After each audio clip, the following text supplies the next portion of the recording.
पापियों को पाप से ही तारती श्रीमद्भागवत भगवान की है आरती।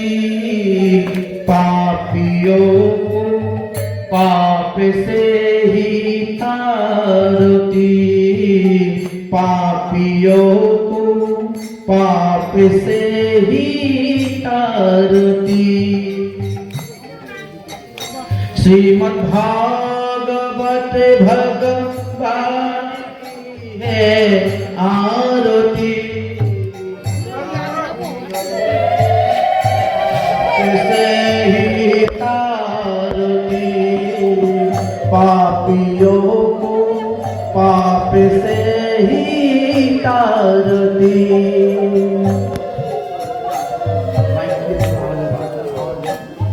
ये अमर ग्रंथ ये लोकिति पंथ ये पंचम वेद निराला नवज्योति जलाने वाला। ये अमर ग्रंथ ये मुक्ति पंथ ये पंचम वेद निराला नवज्योति जलाने वाला। हरि नाम योगी हरि धाम योगी हरि नाम योगी हरि धाम योगी। ये जगत मंगल की आरती। पापियों को पाप से ही तारती श्रीमद्भागवत भगवान की है आरती। पापियों को पाप से ही तारती पापियों को पाप से ही तारती। ये शांति गीति पावन पुनीत तो पाप का मिटाने वाला हरि दर्शन कराने वाला। ये शांति पावन पुण्य पापों को मिटाने वाला हरि दर्शन कराने वाला। ये शुभ करनी ये दुख हरणी ये शुभ करनी ये दुख हरणी श्री गिरिधारी को आरती। पापियों को पाप से ही तारती श्रीमद्भागवत भगवान की है आरती। पापियों को पाप से ही तारती पापियों को पाप से ही तारती।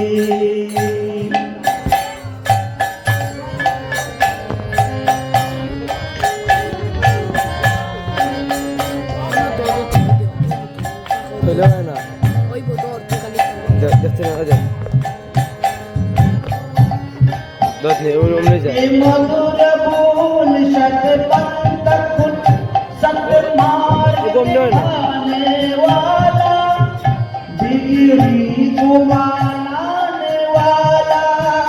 ये मधुर बोल शतपथ कुल सतमार्ग दिखाने वाला बिगड़ी को मानाने वाला। श्री राम योगी घनश्याम योगी श्री राम योगी घनश्याम योगी। ये भगवत महिमा की आरती। पापियों को पाप से ही तारती श्रीमद्भागवत भगवान की है आरती। पापियों को पाप से ही तारती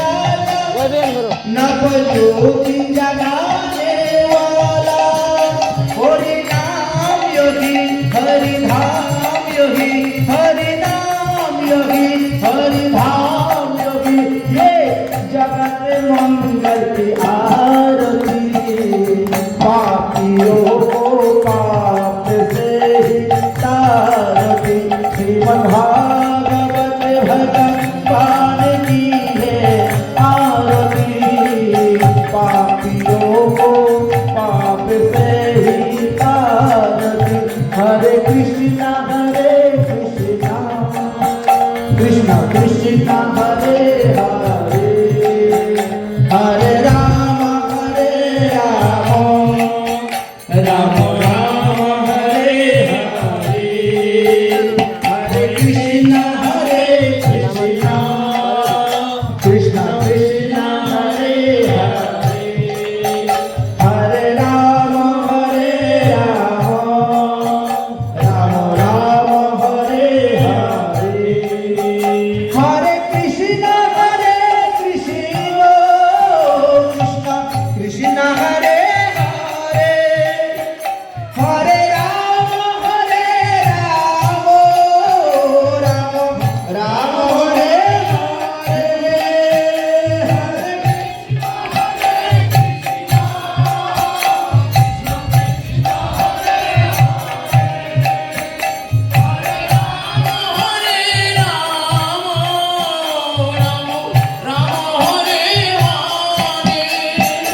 हरे कृष्णा कृष्णा कृष्णा हरे हरे हरे राम राम हरे हरे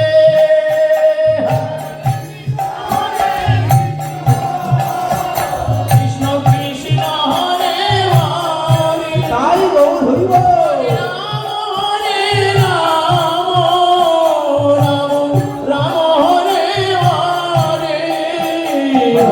हरे कृष्णा कृष्णा कृष्णा हरे हरे हरे राम राम हरे हरे हरे कृष्णा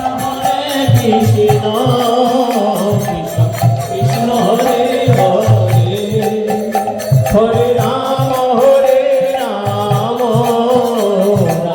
राम हरे हरे जय राधे राधे राधे जय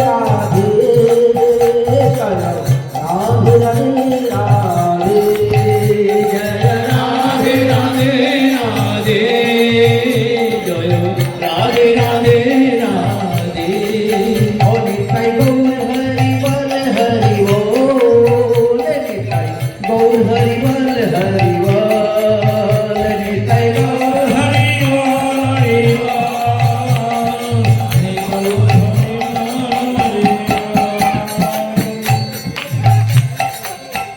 जैसा प्रसाद भगवत प्रसाद यैसा प्रसादान गति कौतुयोगी भेदमस्तु वातस्य जशत्रिषान्दौ वन्दे गुरु चरणारविन्दम् आजनो लपिता भुजं कनकावदातु संकीर्तनैकपीतो कमलाक्षु विश्वपारदीयो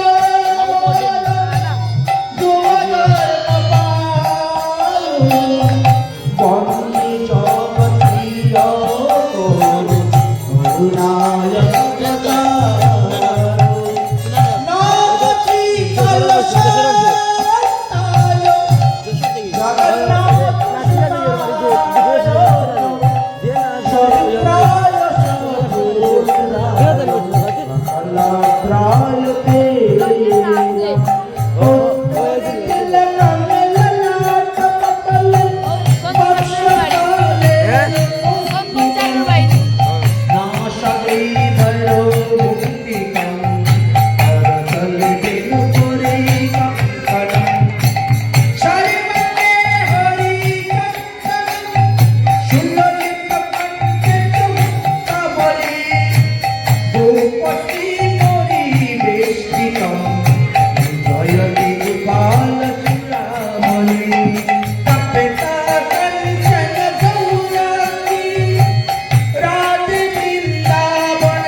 बोलो भगवान मंगल हरिनाम संकीर्तन की, श्रीमद् भागवत महापुराण की, परमहंस शिरोमणि सदगुरु गोस्वामीपाद की, श्री व्यासदेव की, नैमिषारण्य सत्रों की, अपन अपन गुरुदेव की, अपन अपन इष्टदेव की, आज के आनंद की, आस्थान पुरुष की, अष्टप्रहर नाम यज्ञ शुभ दिवस की, जय जय श्री राधे श्याम निताय गौर हरि हरि।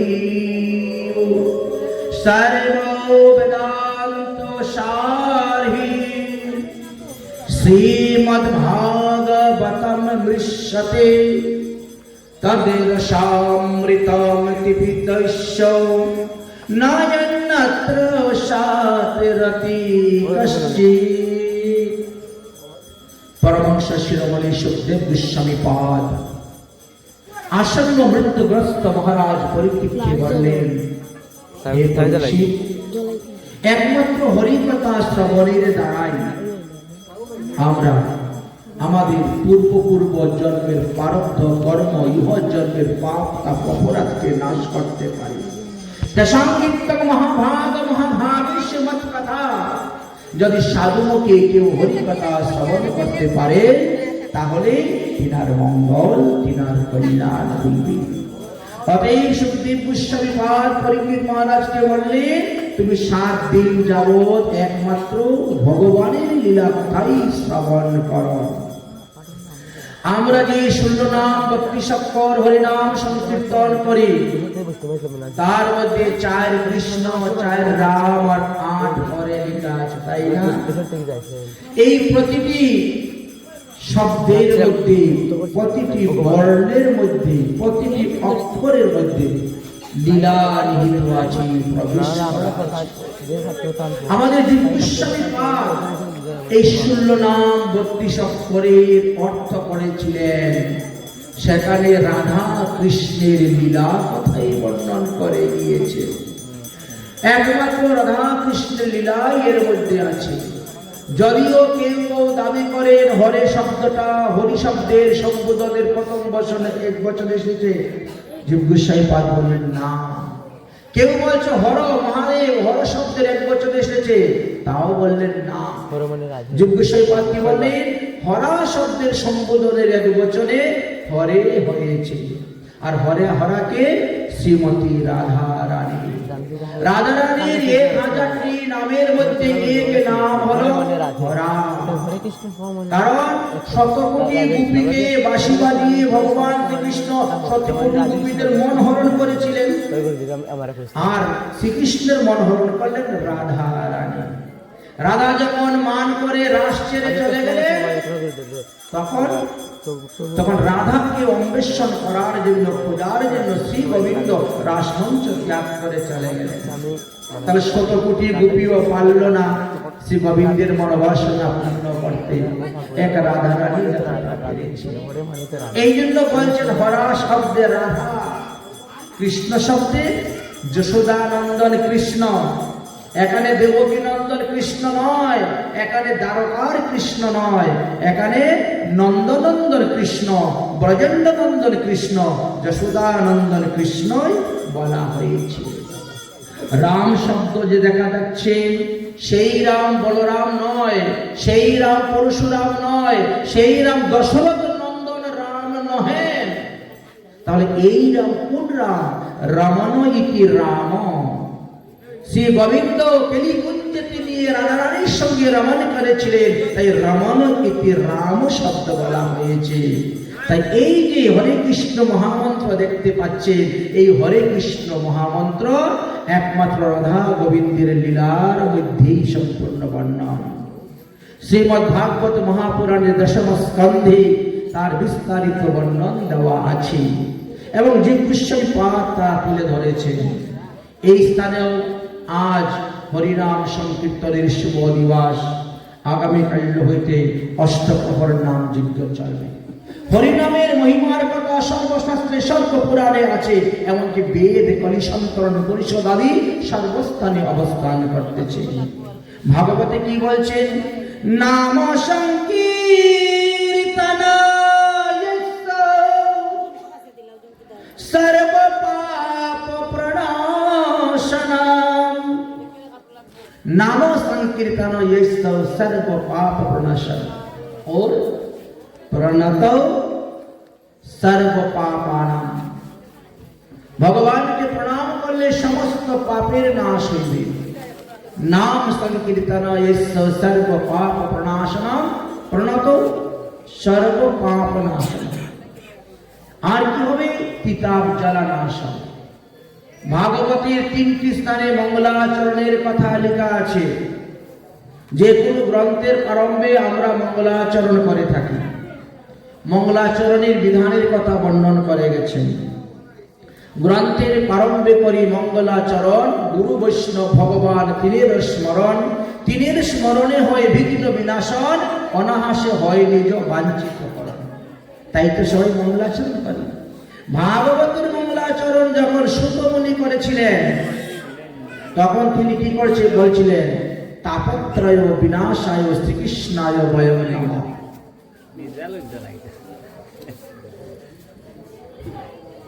আর এখানে কি বললেন? শ্রীকৃষ্ণের প্রণামামি পুনর্ন ভবায়। উভয় ক্ষেত্রে ভগবানকে প্রণাম করলে, ভগবানের লীলা কথা শ্রবণ করলে, ভগবানের গুণগান কীর্তন করলে, ভগবানের বেণুমাধুরী, রূপমাধুরী, গুণমাধুরী, লীলামাধুরী যারা আস্বাদন করেন তারা সমস্ত তাপ থেকে মুক্ত হয়ে যান।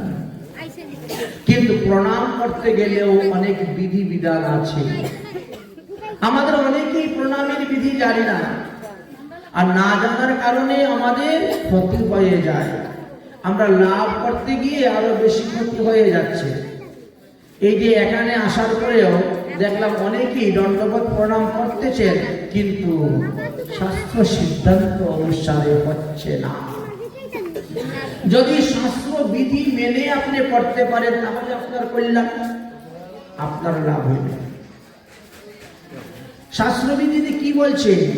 শাস্ত্রবিধি বলছেন দণ্ডবত প্রণাম কুরুতে বিষ্ণুবে ভক্তি ভাবিতম রেণু সংকট বসত সর্গে মন্মন্তরং সতং নরম। আপনি যদি ভক্তি সহিত ভাবের সহিত ভগবানকে প্রণাম করেন, প্রণাম করার সময় আপনার কপালে যতগুলা ধূলিকণা লাগবে, আপনার দুই হাতের কোণের মধ্যে যতগুলা ধূলিকণা লাগবে, আপনার হাঁটুর মধ্যে যতগুলা ধূলিকণা লাগবে, তত হাজার বৎসর আপনি স্বর্গে বাস করতে পারবেন। পঞ্চঙ্গে প্রণামের এতটাই মহিমা, তার থেকে সাষ্টাঙ্গে প্রণামের আরো মহিমার কথা বলছেন। রেণু মণ্ডিত গাত্রাস্য কণাদেহ সমন্বিতম তাবৎ বর্ষ সহস্রাণি বিষ্ণু লোকম মহিয়াতে। সাষ্টাঙ্গে দণ্ডবত দেওয়ার তো ফল আরো বেশি। যতগুলা ধূলিকণা আপনার অঙ্গে লাগবে তত মন্বন্তর কাল আপনি নিত্যধামে বাস করবেন, তত হাজার বৎসরের মন্বন্তর কাল।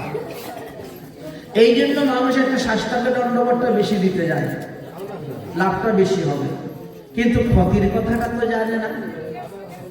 প্রত্যেকটা জিনিসেরই উপকারে আছে এবং অপকার তো আছে, তাই না?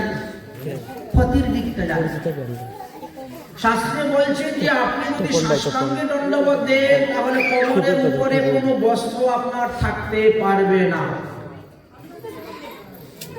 কোমরের উপরে যা বস্ত্র আছে সব খুলে দিতে হবে। জাম্পার, জ্যাকেট, মাফলার, সোয়াটার গায়ে দিয়ে সাষ্টাঙ্গে দণ্ডবত দেওয়ার কোনো বিধান নাই। যে ব্যক্তি দিবে তার 7 জন্ম কুষ্ঠ রোগগ্রস্ত হতে হবে।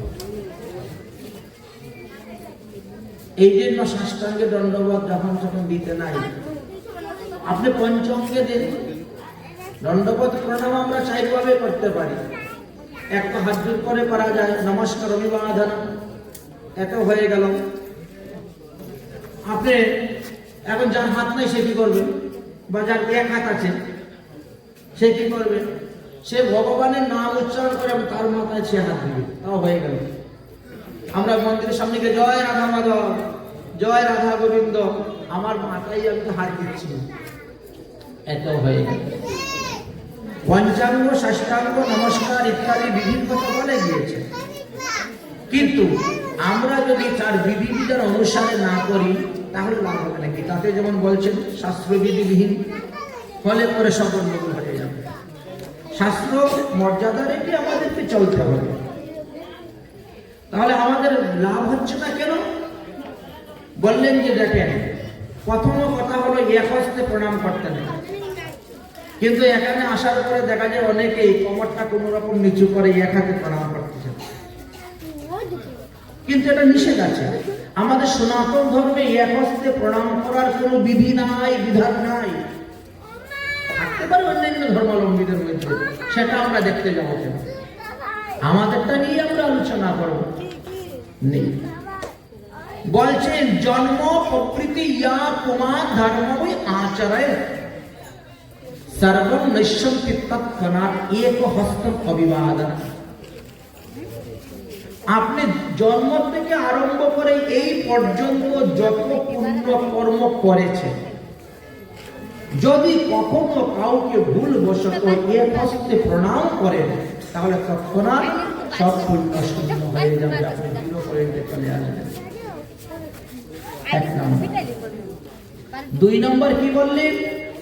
2 নম্বর বললেন যে প্রণাম করার পরে যারা উঠে কপালটাকে ঝাড়ে, হাঁটুটাকে ঝাড়ে, পুরুষটাকে ঝাড়ে, প্রণাম করার পরে যতগুলা ধূলিকণা আপনি ঝেড়ে ফেলবেন তত 1000 বছর কুম্ভী পাপ নরকে বাস।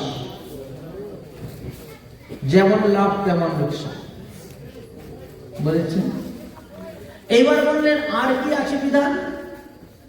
আরো একটি বিধান আছে। বললেন যেখানে ভাগবত পাঠ হবে, গীতা পাঠ হবে, ধর্মসভা হবে, সেখানে একটা মাত্র প্রণাম করা হবে। ওখানে প্রত্যেককে জনে জনে প্রণাম করতে নাই, একটা মাত্র আপনি আসবেন, একটা প্রণাম দিবেন, বসে যাবেন। পৃথক পৃথক ভাবে যদি প্রণাম করে তাহলে আপনার এই জন্মের পুণ্য নাশ হবে, পূর্ব জন্মের পুণ্যটাও নাশ হবে। কেন? আপনারা যে প্রণাম করে তখন হাত ধন না, ওনার চরণে প্রণাম করে ধুলাটা নিয়ে ওনার চরণে লাগাইলাম, ওনার চরণে একটা নিয়ে ওনার চরণে লাগালাম, সবার চরণ ধরা ধরে হলো। এতে কি হয়? ইহজন্মের পুণ্য নাশ হবে, পূর্ব জন্মে যদি কিছু সঞ্চিত থাকে সেটাও নষ্ট হয়ে যাবে। আরো একটি বিশেষ বিধান আছে, সেটা কি জানেন? ঠাকুর ঘরের ভিতরে কখনো প্রণাম করতে নাই, গর্ভগৃহ বলা হয়। যে গর্ভগৃহের মধ্যে বিগ্রহ প্রতিষ্ঠা হয়, ঠাকুর প্রতিষ্ঠা হয়েছে বা ঘট প্রতিষ্ঠা হয়েছে, আহ্বান করা হয়েছে, ওর ভিতরে প্রণাম করা যাবে না, ওর বাইরে এসে প্রণাম করতে হবে। যদি করেন সেখানেও আপনার পুণ্য নাশ। আরো একটা বিধান আছে, সেটা কি জানেন? সবামে ভবেতি বিষ্ণু, ভগবান শ্রীকৃষ্ণের বিগ্রহ বা রামের বিগ্রহ, নারায়ণের বিগ্রহ, বিষ্ণু বিগ্রহ, অবতার ভগবান, সেই সমস্ত বিগ্রহকে বাম দিকে রেখে আপনি প্রণাম করবেন। কখনো ডাইনে রেখে প্রণাম করবেন না, সোজাসুজিও প্রণাম করবেন না। মন্দিরে যাওয়ার পরে মন্দিরের সেই বিগ্রহ যেন আপনার বাম দিকে থাকে। আপনার মাথা কোন দিকে যাচ্ছে ওটা দেখার দরকার নেই, পূর্ব দিকে যাচ্ছে না পশ্চিম দিকে, উত্তর দিকে, দক্ষিণ দিকে যাচ্ছে, ওটা দেখার দরকার নেই। আপনি দেখবেন যে বিগ্রহটা আমার কোন দিকে আসে। সবামে ভবেতি বিষ্ণু শিব শঙ্করশ্চ দক্ষিণে। এবার মহাদেব থেকে আরম্ভ করে কালী আদি অন্যান্য যে সমস্ত আমাদের দেবদেবীগণ আছেন তাদেরকে আপনার ডাইনে রেখে প্রণাম করতে হবে। আর সাধু গুরু বৈষ্ণবদেরকে একেবারে সোজাসুজি প্রণাম করতে হয়। গুরুদেবকে কখনো বামে রেখেও প্রণাম করতে নাই, ডাইনে রেখেও প্রণাম করতে নাই, একেবারে সোজাসুজি প্রণাম করতে হয়। আবার প্রণামের সময় কি করতে হবে? গুরুদেবের ডাইন চরণে ডাইন হাত, বাম চরণে বাম হাত। এই জন্য একমাত্র গুরুদেবকে প্রণাম করার ক্ষেত্রে এইভাবে হাত নেওয়া হয়, কিন্তু ভগবান শ্রীকৃষ্ণকে প্রণাম করার সময় এইভাবে হাত নিতে হবে না, কারণ ভগবান তো ত্রিভঙ্গ হয়েই আছেন, ডাইন দিকের পাটা তো বাম দিকে দিয়ে দাঁড়িয়ে আছেন। সুতরাং আপনি যদি সোজা সোজা হাত দেন তবুও আপনার ভগবানের ডাইন চরণে আপনার ডাইন হাত যাবে, বাম চরণে বাম হাত যাবে, কারণ তিনি ত্রিভঙ্গ হয়েই দাঁড়িয়ে আছেন। এই দণ্ডবতে প্রণামের বড় মহিমার কথা বলছেন। 10 বার অশ্বমেধ যজ্ঞ করে যারা করেছে তাদেরকেও পুনরায় পৃথিবীতে এসে জন্মগ্রহণ করতে হয়, কিন্তু যে ব্যক্তি প্রতিদিন ভগবানকে প্রণাম করে যাচ্ছেন তাকে আর মাতৃগর্ভে আসতে হয় না। শ্রীকৃষ্ণস্য প্রণামামি পুনর্ন ভবায়, পুনর্ন ভবায়, তাকে আর পুনরায় মাতৃগর্ভে আসতে হয় না। এতটাই দণ্ডবতে প্রণামের পর, এই জন্য গ্রন্থের আরম্ভে বা অন্যান্য শুভকর্ম আরম্ভে আমরা কি করি? ভগবানকে দণ্ডবতে প্রণাম করে আমরা সেই শুভকর্ম আরম্ভ করি। সচিদানন্দ রূপায় বিশ্ব উৎপত্তাদি হেতবে তাপত্রয় বিনাশায় শ্রীকৃষ্ণায় বয়ং নমঃ। তার ভগবানকে প্রণাম করলে তিনটি তাপের বিনাশ হয়। কি তিনটি তাপ? আদি দৈবিক, আদি ভৌতিক, আধ্যাত্মিক। এই তিনটি তাপের নাশ হয়। অথচ আমরা প্রতিদিন ভগবানকে প্রণাম করি, আমাদের তাপ নাশ হয়ে তাপ আরো বেড়ে যাচ্ছে দিন দিন। তাপ বেড়ে যাচ্ছে কারণ আমরা বিধি বিধান অনুসারে ভগবানকে প্রণাম করি না। শাস্ত্র বিধির আমরা ধার দাঁড়ি না, আমরা মন গড়া চলছি। মন গড়া চললে কিন্তু হবে না, আর অন্যের দেখা দেখি চললেও হবে না।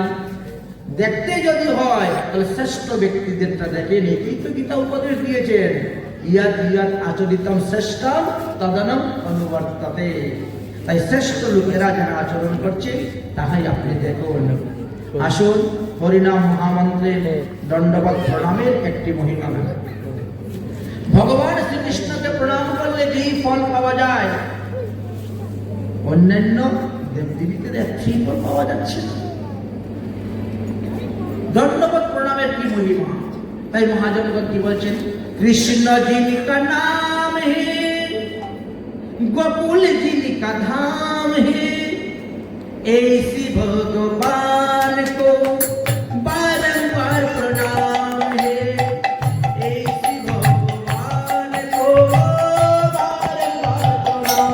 चले कृष्ण जी का नाम है, गोकुल जी का धाम है, कृष्ण जी का नाम है, गोकुल जी का धाम है, ऐसी भगवान ऐसी भगवान को बार-बार प्रणाम है। नंदो जूपा मैया है, यशोदा जी का मैया है, नंदो जूपा मैया है, ऐसी श्री गोपाल को बार-बार प्रणाम है, ऐसी श्री गोपाल को नाम है। कृष्ण जी का नाम है, गोकुल जी का नाम है, कृष्ण जी का नाम है, गोकुल जी का नाम है, ऐसी श्री भगवान को बारंबार प्रणाम है, ऐसी श्री भगवान को बारंबार प्रणाम है।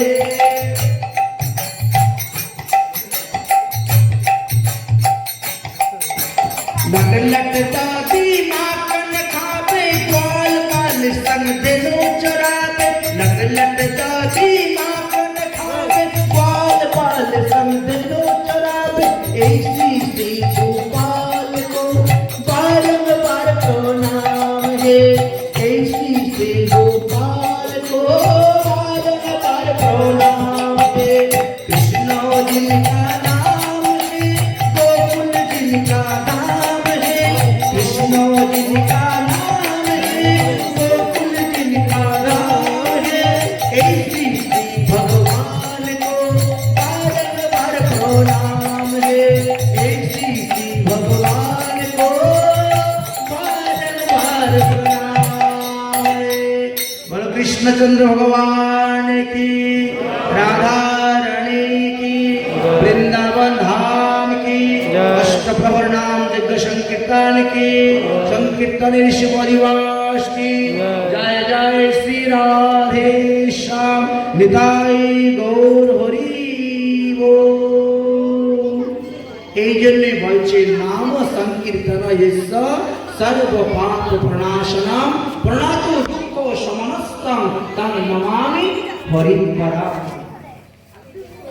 तं नमामि हरिपरम। তাই প্রতিদিন শ্রদ্ধার সহিত, ভক্তির সহিত, প্রেমের সহিত, বিধি বিধানের সহিত সবাই দণ্ডবতে প্রণাম করবে ভগবানকে। এই তো আমাদের বললেন। এবার আসলাম আমরা নাম সংকীর্তনের মধ্যে। কলিযুগ পাবন অবতার শ্রী শ্রী গৌরাঙ্গ মহাপ্রভু আমাদেরকে এই 16 নাম 32 অক্ষর দিয়ে গিয়েছে। হরে কৃষ্ণ কৃষ্ণ কৃষ্ণ হরে হরে, রাম রাম রাম হরে হরে। এই তো বলছেন এই 16 নাম 32 অক্ষর হয় এক তন্ত্র, তাই না? আচ্ছা, তন্ত্রশাস্ত্র কেন বললেন? তন্ত্র হয় কেন? কারণ আছে। দেখলে পরে একরকম অর্থ মনে হবে, শুনলে পরে একরকম অর্থ মনে হবে, কিন্তু ভিতরে আরেক রকম অর্থ লুকিয়ে আছে। ওটাকেই তন্ত্রশাস্ত্র। আমাদের দেবাদিদেব মহাদেব এই তন্ত্রশাস্ত্র রচনা করে দিয়েছিলেন। ওটাও কিন্তু পঞ্চম বেদের মধ্যে করেছে তন্ত্রশাস্ত্র। কি আছে? মারণ, উচ্চাটন, বশীকরণ ইত্যাদি ইত্যাদি অনেক কিছু আছে। তার হরিনাম সংকীর্তনকে বললেন কেন হয় এক তন্ত্র? এই অর্থে বলছে দেখলে পরে আপনারা যেটা মনে করেন বাস্তবে কিন্তু ওটা নয়। হরি কৃষ্ণ রাম, সত্যযুগের হরি, ত্রেতা যুগের রাম, দ্বাপর যুগের কৃষ্ণ, এই সব মিলিয়ে হরিবল করে একটা নাম তৈরি হয়েছে, এমনটা নয়। ওর মধ্যে সম্পূর্ণ লীলা আছে। আবার বলছেন 16 নাম 32 করে হরিনাম মহামন্ত্রই কলিযুগের নাম যজ্ঞ বলছেন। ঠিক আছে, আমার এবং কোশ্চেন এই আছে। যজ্ঞকে সর্বশ্রেষ্ঠ যজ্ঞ বলা হয়েছে। যদিও অন্যান্য যুগে অশ্বমেধ আদি যজ্ঞ ছিল, কিন্তু সেইগুলো তো নেই কলিযুগের নাম যজ্ঞ। শুধু নাম যজ্ঞ নয়, কলিযুগে 5টা যজ্ঞ চলবে। নাম যজ্ঞ, হোম যজ্ঞ, যাগ যজ্ঞ, তপ যজ্ঞ, জ্ঞান যজ্ঞ। এই 5টি যজ্ঞ কিন্তু কলিযুগে চলছে। তার মধ্যে মহাপ্রভু বললেন যে না, নাম যজ্ঞ সার। কেন নাম যজ্ঞ সার বললেন? বললেন যে সত্যযুগে তারকব্রহ্ম নাম ছিল, ত্রেতা যুগেও ছিল, দ্বাপর যুগেও ছিল, আর কলিযুগে তো আছে। সত্যযুগে তারকব্রহ্ম নাম 10,000 বছর জপ করে মানুষ যে পুণ্য ফল লাভ করতে পারে না। ত্রেতা যুগের মানুষ ওই যুগে তারকব্রহ্ম নামকে 1000 বছর জপ করে, কীর্তন করে যে ফল লাভ করতে পারে না। দ্বাপর যুগের মানুষ তাদের তারকব্রহ্ম নামকে 100 বৎসর জপ করে, তপ করে যে পুণ্য ফল লাভ করতে পারে না। কলিযুগের মানুষ অষ্টপ্রহর নাম সংকীর্তনের মাধ্যমে সেই ফল লাভ করতে পারে। বলেছেন এটাই হলো মহিমা। কলির মতো শ্রেষ্ঠ যুগ আর কোন যুগে ছিল না। কলিনাম অপি সদৃশ্যম যুগম বলছেন নেই। নারদ মুনি ভক্তি দেবীকে এই কথা বলেছিলেন ভাগবতের মাহাত্ম্যে। আর এই কলি তো আরো শ্রেষ্ঠ। এই যে সপ্তম মন্বন্তরের এর আগে 27টা কলি গত হয়েছে, কোন কলিতে মহাপ্রভু তো আসেন নাই। এই কলিতে মহাপ্রভু এসেছেন বলে এই কলির মহিমা আরো বেশি হয়ে গেল। আর মহাপ্রভু এসে দেখলেন যে ঋগ, বেদ, কলি, সন্তরণ, উপনিষদ ইত্যাদি গ্রন্থেতে যে হরিনাম দেওয়া আছে, সেই হরিনাম সকলের উচ্চারণের অধিকার না। আর বেদে অধিকার তো ব্রাহ্মণদের, বৈদিক মন্ত্রাদি উচ্চারণের অধিকার ব্রাহ্মণদের। তাহলে বাকি লোকেরা উদ্ধার হবে কেমন করে? স্ত্রী, শূদ্র বা অন্যান্য লোকেরা উদ্ধার হবে কেমন?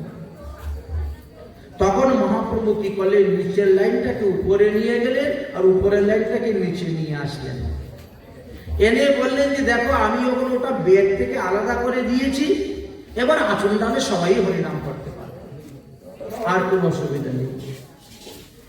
নামের দ্বারা আপনাদের পাপের নাশ হবে, নামের দ্বারা অপরাধ নাশ হবে, নামের দ্বারা নরকাদি যন্ত্রণা থেকে মুক্তি লাভ করতে পারবেন, নামের দ্বারাই প্রেমের লাভ হইবে, আর প্রেমের দ্বারা ভগবানকে পাইবে। বুঝেছেন?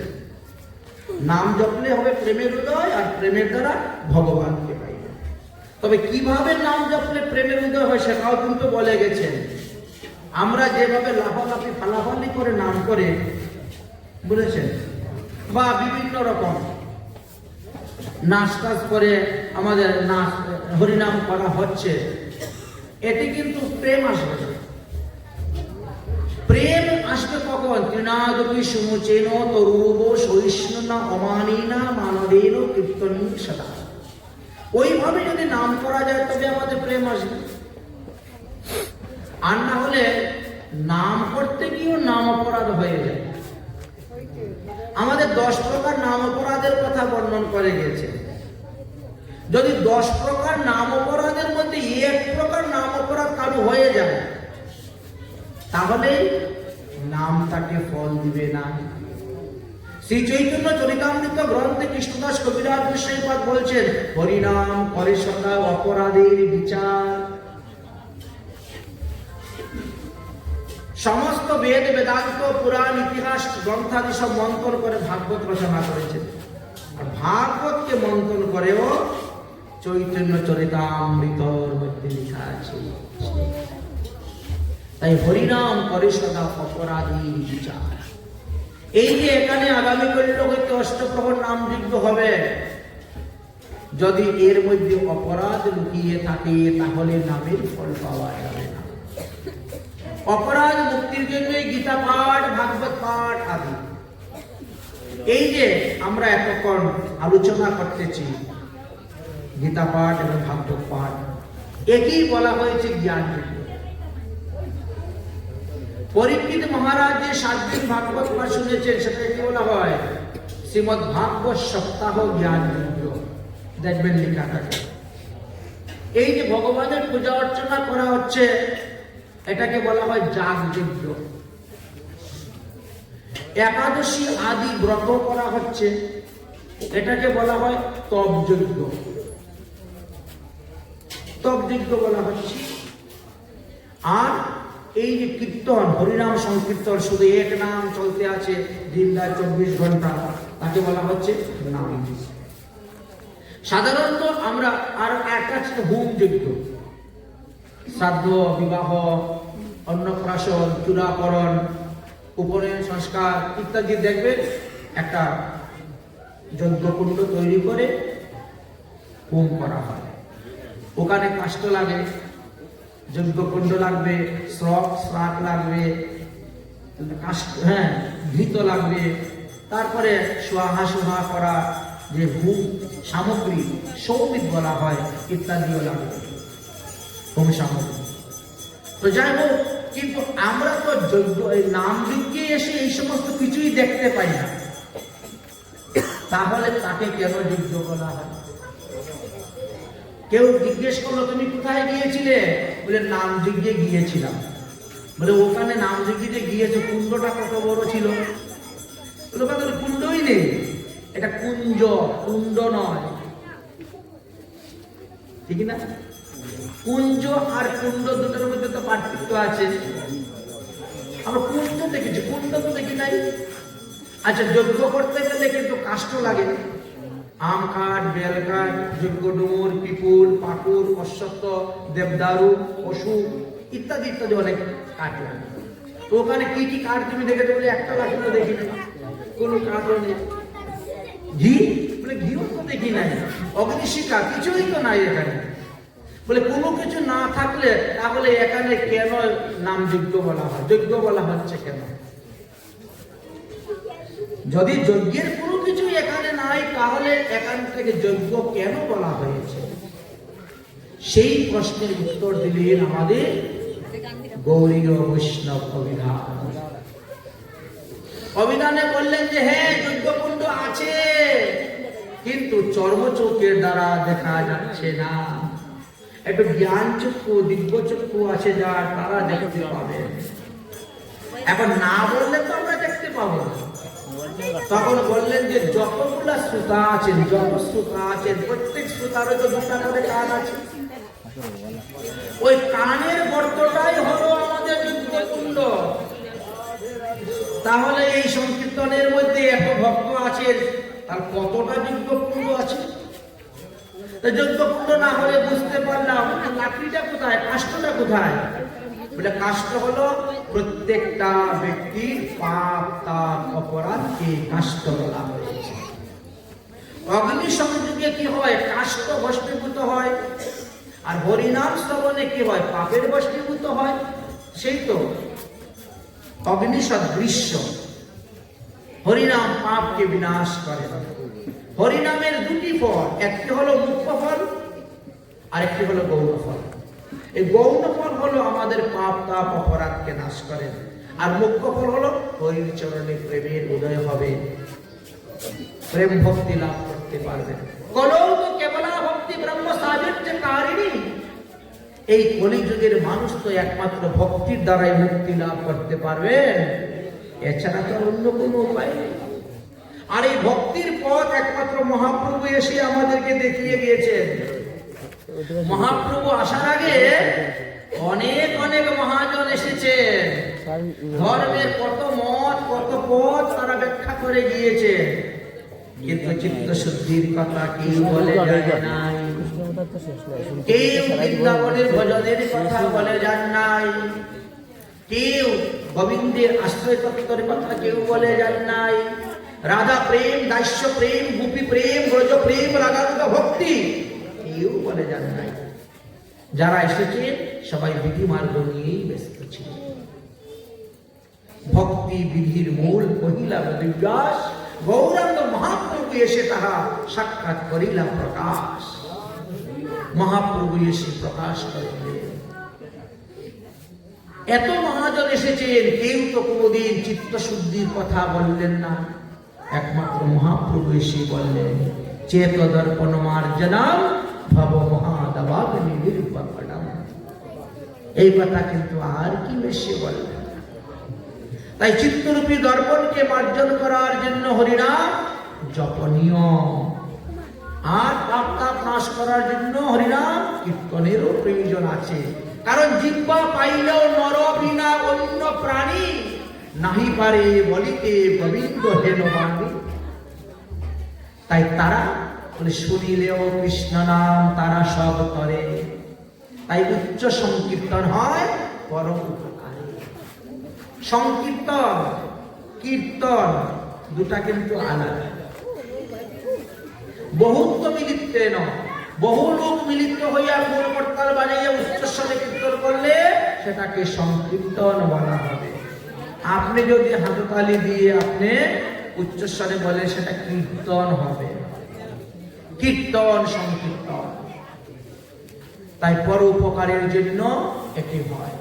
নিজের মঙ্গল হলো, যারা শ্রবণ করলো তাদের মঙ্গল হলো, সমস্ত বিশ্বের মঙ্গল হলো, বিশ্ব কল্যাণ বিশ্ব শান্তি জন্য এই হরিনাম মহামন্ত্র। তাহলে এই হরিনামের প্রবক্তাকে মহাপ্রভু। মহাপ্রভু বলে এই হরিনামের প্রবক্তা, তিনি এসে, তাই তিনি হরিনামের পিতা, হরিনাম যজ্ঞের পিতা। তাই মহাজনগণ বলছেন এই মহাপ্রভুকে বলে অনাদিরাদি গোবিন্দ। যদি অনাদিরাদি গোবিন্দ মহাপ্রভু কলিযুগের যুগাবতার হয়ে থাকে, তাহলে ভাগবতে লেখা নাই কেন? আছে, দুইটি স্থানে লেখা আছে। কোথায় প্রকাশ্যভাবে লেখা থাকে আর কোথায় ঢেকে লেখা থাকে। অনেকে বলেন যে তাহলে সুখদেব এই 24 অবতারের কথা যখন বর্ণন করা হয়েছে ভাগবতে, তখন তো মহাপ্রভুর কথা বলেন নাই। আমাদের মহাজনগণ বলছেন ওখানে তো অবতারের কথা আলোচনা হচ্ছে, অবতারের কথা তো নয়। এই জন্য ওখানে বলে নাই, অবতারের সার গুড়া অবতার। এই জন্য মহাপ্রভু অবতারই বলে ওই 24 অবতারের মধ্যে লেখা হয় নাই। ভাগবতের প্রথম স্কন্ধের 3য় অধ্যায়ের 28 নম্বর শ্লোকে কি বলছেন? এটি চাংশু কলাংশু কৃষ্ণস্তু ভগবান স্বয়ং। সেই স্বয়ং ভগবান শ্রীকৃষ্ণই এবার এসেছে মহাপ্রভু রূপে। কারণ একটা বিশেষ বিধান আছে, যেই না পরে হবে কৃষ্ণ অবতার, তার পরের কলিতে গৌরচন্দ্রের বিহার। তাই মহাপ্রভু এসেছে, এসে আমাদের কি দিলেন? হরিনাম মহামন্ত্র। সূচি অসুচি আচার বিচার কোনো কিছু দেখলেন না, বলে তোমরা হরিনাম করো, হরিনাম করো।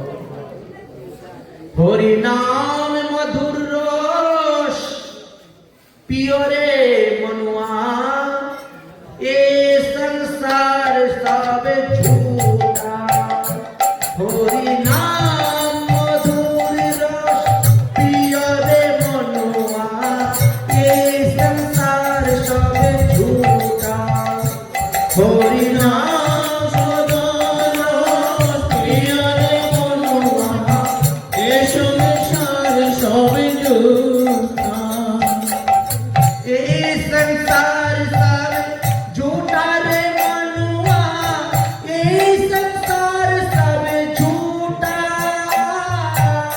ये संसार सब झूठा रे मनुआ ये संसार सब झूठा ये संसार सब झूठा रे मनुआ ये संसार सब झूठा ये संसार सब झूठा रे मनुआ ये संसार सब झूठा हरिवा ये संसार सब झूठा हरिवा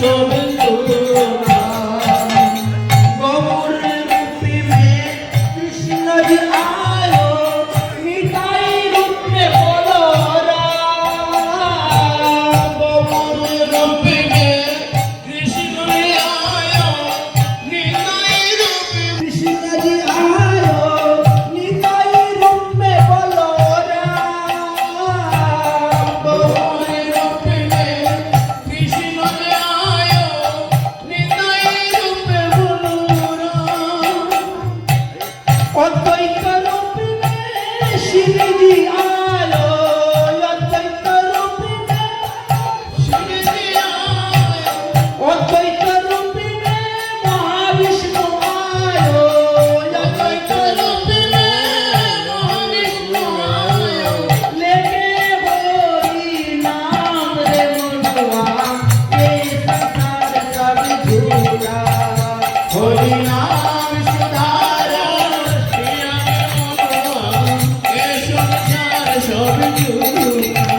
हरि नाम मधुर रस पिया रे मनुआ ये संसार सब झूठा हरि नाम सुधारो पिया रे मनुआ ये संसार सब झूठा गदाधर रूप में राधा रानी आयो शिव रूप में नारद जी गदाधर रूप में राधा रानी आयो शिव रूप में और गदाधर रूप में राधा रानी आयो शिव रूप में नारद जी गदाधर रूप में राधा रानी आयो शिव रूप में नारद जी पंचतत्व मिलित रे कथे पंचतत्व मिलित हरि नाम दिलाई गई बोली रे मनुआ ये संसार सब झूठा हरि नाम सुधारो पिया रे मनुआ ये संसार सब झूठा हरि नाम मधुर रस पिया रे मनुआ ये संसार सब झूठा हरि नाम सुधारो पिया रे मनुआ ये संसार सब झूठा राम नाम से धनुष बनायो कृष्ण नाम से बंशी राम नाम से दोनों की बनाओगे कृष्ण नाम से बंशी राम नाम से धनुष बनायो कृष्ण नाम से बंशी राम नाम से दोनों की बनायो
বিরাট। আমাদের আবার ওই শাস্ত্র জ্ঞান থাকবে, কাণ্ড জ্ঞান নেই। হরি দেখে হরির কথা বলি না, কখন যে সময় পার হয়ে যায় বুঝি না। তাই অপরাধ ক্ষমা করবেন, অনেকটা সময় হয়তো চলে গেছে। রাধে রাধে।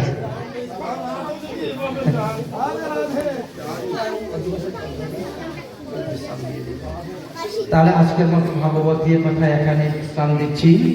যদাকারম পদবষ্টং মাত্রাহীনশ্চ যদ্ভাবে তৎসর্বকমতম দেবং কীর্তন পরমেশ্বর। ওম সর্বভবন্তু সুখিনা সর্বে সন্তু নিরাময়া সর্বে ভদ্রাণি পশ্যন্তি মা কশ্চিৎ দুঃখভাগ্।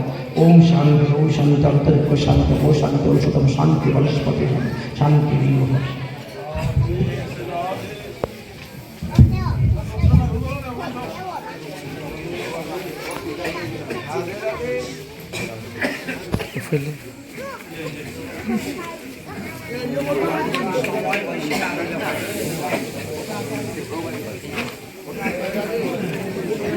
বাবা